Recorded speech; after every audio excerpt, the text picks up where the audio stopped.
ضيفنا في هذه الفقرة مشاهدينا الأفاضل السيد فيصل بن رابح، مندوب ولائي للمندوبية الوطنية أو عن المندوبية الوطنية للأمن عبر الطرق. صباح الخير ومرحبا بك.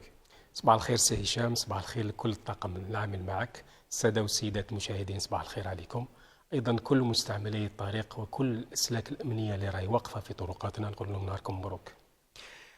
الكثير من الحديث والكثير من الحبر أسيل حول مشروع رقمنة منظومة الامتحانات لنيل شهادة السياق. في البداية سيد فيصل بن رابح، ما مفهوم رقمنة الامتحانات لنيل شهادة رخصة السياق؟ نعم، إذن في إطار يعني العصرنة والتحول التكنولوجي الكبير اللي راهي تشهده بلادنا، وهذا طبعا حسب ما أكد عليه وحث عليه السيد رئيس الجمهورية في رقمنة كل المعاملات الإدارية. نعم. وأيضا حسب توصيات السيد وزير الداخلية والجماعات المحلية والتهيئة العمرانية في يعني الخدمات المقدمة للمواطن والمعاملات الإدارية. وأيضا حسب توصيات السيد المندوب الوطني للأمن في الطرق، بادرت المندوبية الوطنية للأمن في الطرق في إطلاق مشروع رقمنة منظومة الامتحانات لنيل رخص السياقة. طبعا نظرا لعدة اعتبارات، نحن نعلم أنه طبعا حوادث المرور راهي في ازدياد مستمر. استعمال التكنولوجيات الحديثة أصبح ضرورة يعني ملحة في مثل هذه الامتحانات. أيضا مواكبة لهذا النظام اللي يعتبر نظام دولي، طبعا معظم الدول المتقدمة تعمل بهذا النظام، يعني رقمنة امتحانات رخص السياقة. طبعا لماذا هذا النظام؟ حسب الإحصائيات المقدمة يعني لاحظنا أنه كما قلت فيه ارتفاع في حوادث المرور، خاصة الإحصائيات تاع سنة 2023 مقدمة من طرف المندوبية الوطنية للأمن في الطرق، اللي طبعا عدد حوادث المرور سجلنا تقريبا 29346 حادث مرور، خلف 33975 جريح و 3628 قتيل. هذه الإحصاءات الوطنية. من بين هذه 29347 حادث مرور هناك تقريبا 5050 حادث مرور تورط فيه سائقون اللي عندهم رخصة اختبارية، يعني أقل من سنتين. يعني بنسبة تقريبا 20% من حوادث المرور تسبوا فيهم هاد السواق الجدد.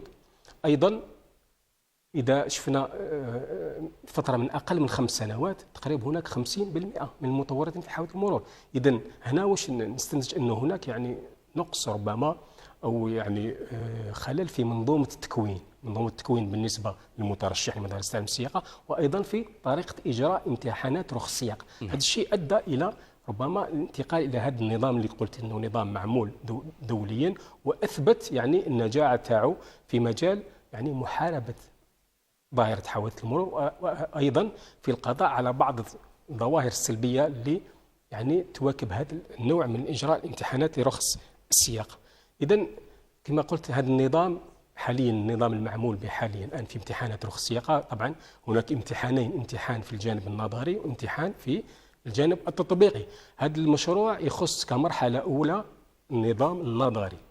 بعد ما نكملوا هذا المشروع راح ننتقل إلى كمرحلة ثانية إلى النظام يعني الامتحانات التطبيقية. إذن هذا النظام النظري يعني المعمول به حاليا اليوم، امتحانات راهي تجرى يعني في مراكز الامتحان، يعني في الخارج في الهواء الطلق داخل المركبة. المفتش رخص السياقة يطرح مجموعة من الأسئلة للمترشح، يعني من خلال أسئلة تخص قانون المرور، السلامة المرورية، القوانين المعمول بها، نظام الأولوية، وأسئلة شفهية. وأيضا يستعمل لو تيست تاعو، يعني هذاك أو عندي هنايا هذا السجل اللي فيه إشارات المرور، تيست فيزيوال. نعم، من خلاله يعني يقيم قدرات المترشح اللي فيه إشارات المرور، فيه إشارات الأولوية، نعم. الأسبقية. نعم، هذا هو النظام الكلاسيكي ربما اللي معمول به. كما قلت لك المفتش يقيم يعني هذه القدرات من خلال طرحه لأسئلة، ومن بعدين يعني يعطيه النتيجة إما راصد يعني أو ناجح. الآن هذا النظام يعني يختلف تماما، يعني هذا النظام ربما قديم جدا، يعني كلاسيكي. اليوم يعني الأمور طورت، يجب إدخال هذه التكنولوجيات الحديثة والرقمنة في هذا المجال. كما قلت النظام هذا يعتمد على أنه الامتحان يجرى داخل قاعات تابعة للمندوبية الوطنية للأمن في الطرق عبر كل الولايات، المندوبيات الولائية. القاعة هذه تكون مجهزة ب يعني كمبيوتر، الحاسوب. المترشح يكون أمام الحاسوب تاعو. الحاسوب هنا راح تطرح عليه أسئلة بالصور، أسئلة فيها صور، يعني نحاول أننا نضع المترشح وكأنه راه في السيارة يسوق في كل الظروف. الصور هذه فقط يعني الصور هذه مأخوذة عبر كل ولايات الوطن، يعني صور من بلادنا، يعني فيها صور تقاطع الطرق، إشارات المرور، ونطرح السؤال، الأسئلة تطرح للمترشح. المترشح راح يجاوب على هذه الأسئلة. كيف ذلك؟ كل سؤال راح تكون هناك اقتراحات، يعني يجاوب إما بصحيح أو خطأ، أو يختار سؤال من الأسئلة المقترحة. في بعض الأحيان يكون سؤال يعني جواب صحيح، وفي بعض الأحيان يكونوا جوابين. لما ينتهي من هذه الأسئلة يعني الجهاز هو اللي راح يمد النتيجة، يعني أن المفتش اللي كان من قبل هو اللي يطرح الأسئلة وهو اللي يقيم المترشح ويمد النتيجة، الآن الحاسوب هو اللي يمد النتيجة. هذا المفتش يصبح كمراقب فقط، يعني يشرف على عملية الامتحان. وهنا الحاجة الأولى، النتيجة الإيجابية الأولى هو عدم تدخل العنصر البشري في امتحانات رخص السياقة. إذن هذه الأسئلة كما قلت اللي تطرح للمترشح تقريبا عددها راح يحدد فيما بعد، يعني لما نكمل هذا المشروع. كل سؤال عنده فترة معينة، يعني السؤال ما نقعد فيه ساعتين، يعني عنده فترة زمنية محددة. إذا كان ما جاوبش عليه تنتقل إلى السؤال الثاني آليا، وهكذا حتى ينتهي من الأسئلة. إذا كان هذا يأثر على مجموع النقاط اللي يتحصل عليها في هذا. نعم، إذا كان يعني بصفة عامة تحصل 80% من أجوبة صحيحة يعتبر يعني ناجح في امتحان النظري. دونك هذا هو يعني المفهوم بصفة عامة. هذا السيستم تاع ملتي ميديا اللي يعتمد على التقنيات كما قلت الحديثة في مجال يعني رقمنة امتحانات رخص السياقة. نعم.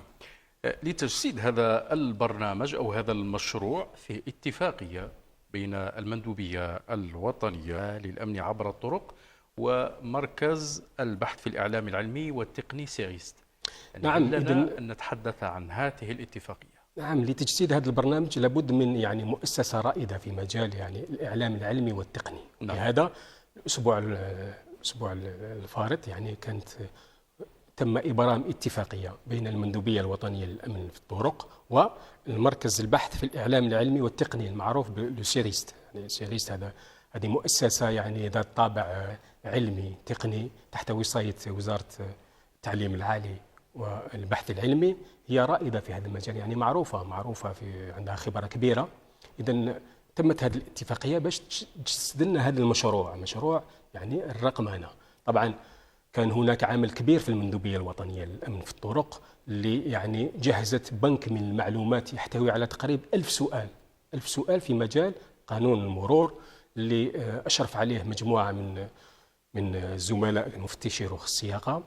يعني اعتمدوا على عدة محاور، يعني على البرنامج الوطني للتكوين. يعني كاين برنامج وطني حاليا اللي راه معمول به، اللي ربما عرف تغيرات راح نذكرها فيما بعد. هذه الأسئلة هذه راح يعني بالتعاون مع هذا المركز راح يقدم لنا هذا السيستم، هذا اللوجيسيال اللي راح يتم من خلاله إجراء امتحانات النظرية. كما قلت هذا المشروع كمرحلة أولى يعني يخص الجانب النظري فقط، يعني المدة تاعه هو 6 أشهر، يعني من نهاية السنة إن شاء الله في ديسمبر راح يكون هذا السيستم واجد. ويعني كبداية راح تختار بعض الولايات يعني بيلوت باش ننجز هذا المشروع، ولاية من الشرق، ولاية من الغرب، من الوسط، ولاية من الجنوب، وبعدها يعني راح تعمم على كامل الولايات الوطن. نعم. طيب إذا كان ممكن نعود إلى كيفية إجراء الامتحان النظري. نعم، الآن المعروف به أنه المترشح يروح لمدرسة تعليم السياقة، يقدم ملف يرقي في عدة يعني وثائق. مدرسة تعليم السياقة هي اللي تنتقل إلى المندوبية الوطنية من تسجيل الملف. الآن كما قلت راح نعتمد الآن على الرقمنة. الآن المترشح إذا كان مترشح حر هناك منصة يعني رقمية خاصة بالمترشحين الأحرار، هو اللي يسجل نفسه لأنه مترشح حر يعتمد على روحه. أما إذا كان يعني يسجل في مدرسة تعليم السياقة، مدرسة تعليم السياقة هي اللي راح تسجل هذا الملف دائما عن طريق المنصة الرقمية، اعتمادا على الرقم التعريف الوطني. إذا كان عنده رقم التعريف الوطني الخاص به، هنا حتى الملف راح ينقص منه عدة وثائق، لأنه عندنا رقم التعريف الوطني ما نحتاجش الكثير من الوثائق، حتى الملف راح ينقص. وهنا المندوبية الوطنية للأمن في الطرق راح تستطيع متابعة يعني مسار المترشح. يعني كيف وقتاش قرا، الدروس اللي قراها، المحاور الدروس اللي قراها، عدد الساعات اللي قراها. إذن المسار راح يكون يعني من التسجيل حتى النتيجة، يستطيع المترشح أنه يتابع هذا المسار. طبعا التسجيل راح يعتمد أيضا على مدة التكوين. اليوم نحن نعلم حاليا يعني عندنا 25 ساعة في الدرس النظري، يجب على كل مترشح أنه يقرأ 25 ساعة، كل ساعة فيها محور. برنامج التكوين هذا ربما اللي يتغير، ربما لأنه أدرجت فيه عدة محاور نشوفها فيما بعد. الآن المترشح لما يسجل نفسه نستطيع متابعته، مش يسجل نفسه اليوم وغدوة يجي يجري امتحان، لا، هناك كما قلنا فترة زمنية محددة لازم يجب عليه أنه يجتازها ليتلقى كل الدروس. بعد يعني ما يكمل الحجم الساعي هنا راح يقدر يسجل روحه هنا. بهذه الطريقة نستطيع متابعة يعني التكوين هذا اللي يشرف عليه مدارس تعليم السياقة. وأيضا هنا كما قلت راح نقضي على كثير من الظواهر السلبية ربما منها البيروقراطية وهذه المعاملات الإدارية مع الإدارة في كل مرة يعني نسيت لي ورقة، نسيت لي دوسي. هنا لما تكون منصة رقمية هنا يعني هناك شفافية، تفادي التعطيلات، هناك شفافية يعني في كل الإجراءات هذه. نعم. طيب السيد فيصل بن رابح، ما هي الملامح الجديدة التي مست البرنامج الوطني للتكوين؟ نعم، إذن البرنامج التكوين يعني الحالي المعمول به البرنامج الوطني للتكوين في مجال يعني تعليم سياقة المركبات ذات محرك يشمل على 25 درس نظري و30 درس تطبيقي. نعم. الآن هذا التكوين يعني بما أنه تكوين يعني شامل، إذن أدرجت فيه عدة محاور، يعني زادت فيه عدة محاور. نذكر مثلا هناك مفاهيم في الميكانيك، مفاهيم في الإسعافات الأولية، أيضا في السياقة الدفاعية. طبعا السياقة الدفاعية هذه ربما راح يكون لنا موضوع نتكلم عليها، ما معنى السياقة الدفاعية. أيضا السياقة الاقتصادية. نعم، مهنية. نعم، السياقة الدفاعية يعني السائق أنه يسوق بطريقة أنه يكون عنده حدس كي يتفادى حادث مرور، يعني سياقة دفاعية. أيضا يعتمد أيضا دائما على نظام الأولويات، إشارات المرور. إذا باش نجسد هذا البرنامج أيضا حتى الحجم الساعي ربما زدنا فيه من 25 ساعة أو درس نظري إلى 30 ساعة نظري، باش نقدر نلم هذه الألف أسئلة اللي راح تطرح. ما راحش نطرح 1000 أسئلة كبنك مع معلوماتي للأسئلة، ولكن عدد الأسئلة راح يكون محدد يطرح على المترشح. إذا كما قلت هذا العدد أو هذا البنك المعلوماتي اللي راح نقدموه أو هذا البرنامج التكوين عفوا اللي نقدموه للمترشح حيكون برنامج شامل. يعني المترشح إذا كان ما وجدش روحه مليح للامتحان، الحاسوب هو اللي راح يمد النتيجة. إذا ما كانش ملم بكل ما يتعلق بالسياقة، السياقة كما قلت بمختلف محاورها، أكيد أنه الحاسوب راح يعني يعطيه نتيجة سلبية. إذا هذا السيستم هذا وهذا المشروع راح يعني يثبت كفاءة المترشح من جهة، وأيضا حتى مدارس تعليم السياقة. هنا المترشح راح يولي يعرف كيفاش يختار المدرسة اللي عندها نتائج يعني بينت أنه مستوى التكوين تاعها عنده يعني مستوى عالي وعندها نتائج يعني مرتفعة. هنا راح تبين حتى في مدارس تعليم السياقة، تبين بين المدرسة يعني اللي عندها لا ريبيوتاسيون تاعها وعندها يعني الكفاءة تاعها مع المدرسة اللي ما تخدمش. وهذا يخلق تنافس أكيد، وهذا هو المرجو منه، أنه يكون هناك تنافس بين مدارس تعليم السياقة اللي راح يعطي وش يمد لنا يعني ارتفاع مستوى التكوين. وهذا دائما يدخل في إطار الإصلاحات اللي راح تقوم بها السلطات من أجل الهدف شنو هو الحد. لما يكون عندنا سائق متكون جيدا، هذا راح أكيد أنه راح يحد لنا من حوادث المرور.